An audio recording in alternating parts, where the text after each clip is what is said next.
Salut! Cette semaine, je suis à Disney California Adventure DCA pour les intimes et je vous fais mon premier vidéo de fun fact sur la Californie. J'ai pas été capable de ne pas vous en faire un. Il y a tellement de choses dans les parcs ici puisque c'est Disneyland, c'est l'origine de tous les parcs de Disney dans le monde. Donc, j'avais pas le choix. Il fallait vraiment que je vous en fasse. Donc, j'ai décidé de commencer par Disney California Adventure.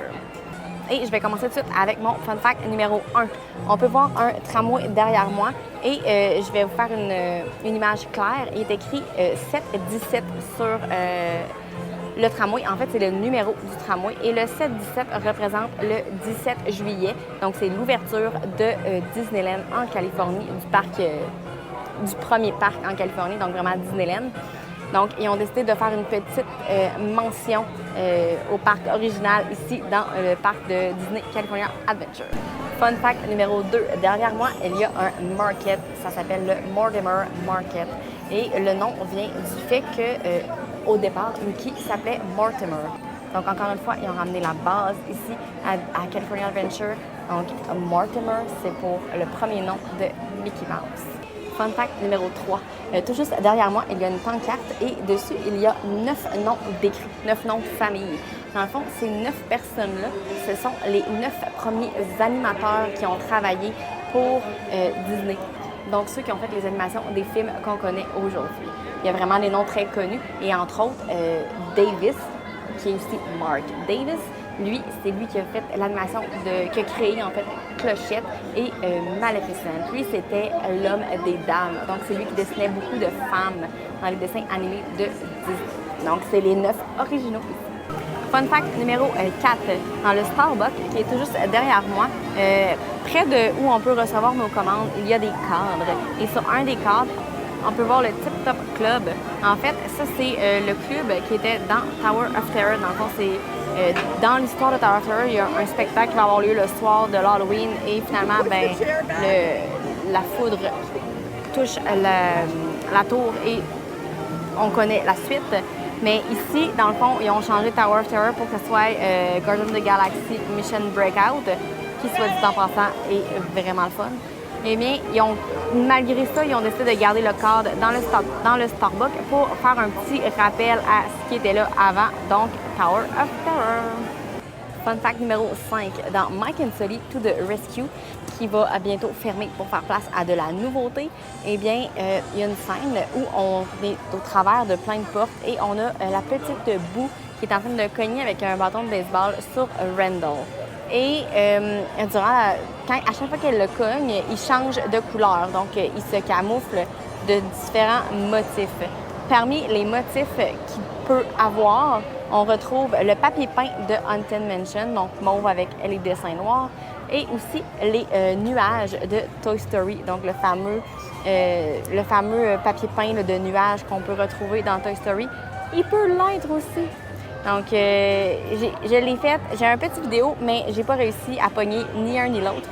Mais c'est une option qui est possible lorsqu'on fait la ride. Fun fact numéro 6. Dans la file d'attente de Guardians of the Galaxy, en fait, ici, la file d'attente se divise comme en deux. Il y a une section qui va monter en haut et une section qui va rester en bas. Quand on reste en bas, on peut remarquer, proche des ascenseurs, un gros Yeti. En fait, ce Yeti-là, c'est le Yeti original qui était dans la ride du Matterhorn à Disneyland ici. Donc, ils ont décidé de l'amener ici et ils l'ont mis dans les pièces de collection du Collector. Donc, pour ceux qui connaissent un peu Guardians of the Galaxy, eh bien, le Collector a pris le Yeti du Matterhorn. Fun fact numéro 7. Dans le pre-show du manège de Web Slinger, dans le fond, le manège de Spider-Man, on peut voir un tableau blanc avec plein d'écritures. Et sur le tableau blanc, à une place, il est écrit le 6-28-00. Eh bien, en fait, ça veut dire le 28 juin 2000 et c'est pour représenter la sortie du premier jeu vidéo de Spider-Man qui a été créé. Donc ici, ils ont voulu amener un peu des jeux vidéo dans le monde de Marvel. Fun fact numéro 8, il y a un arbre derrière moi qui est un peu différent des autres puisqu'il est un petit peu plus gros. Et quand on regarde derrière l'arbre, on peut voir comme une sortie d'égout Et sur la sortie, on peut lire Caution Gamma Radiation. Donc, ça, c'est une référence à Hulk. Donc, l'arbre est en train de grossir et de devenir gros, comme Hulk. Donc, c'est un petit clin d'œil à un autre personnage de Marvel.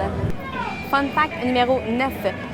Dans le bureau de Sally au Cozy Cone Motel. Pour l'instant, je ne peux pas y aller parce que Flash McQueen est là. Je vais attendre qu'il s'en aille et je vais essayer d'aller vous prendre une photo. Sinon, je vais en prendre une sur Internet. Bien, dans le bureau, on peut voir sur une étagère des petits cônes et on peut voir sous les petits cônes des petits pieds qui dépassent. On voit les pieds de Buzz, les pieds de Rex, entre autres.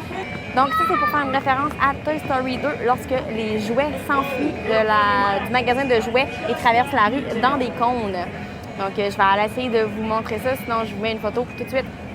Fun fact numéro 10. Savez-vous pourquoi Flash McQueen a le numéro 95? Eh bien, 95, c'est l'année où Pixar a sorti son premier film, Toy Story.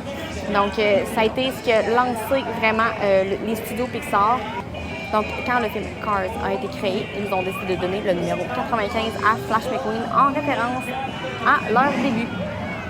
Donc là-dessus, voilà mes 10 premiers fun facts sur Disney California Adventure. Et j'espère qu'il va en avoir d'autres dans le futur. Techniquement, il devrait en avoir, mais je ne sais pas quand. Mais c'est vraiment des vidéos que j'adore faire. Et ici, je connaissais un peu moins le parc avant de venir. Donc, j'ai dû faire un peu plus de recherche pour trouver les fun facts. Mais c'est vraiment quelque chose qui me passionne. Et j'espère que vous avez aimé la vidéo ici cette semaine. Donc là-dessus, moi je vous dis, n'oubliez pas de vous abonner, liker la vidéo et on se voit la semaine prochaine. Bye!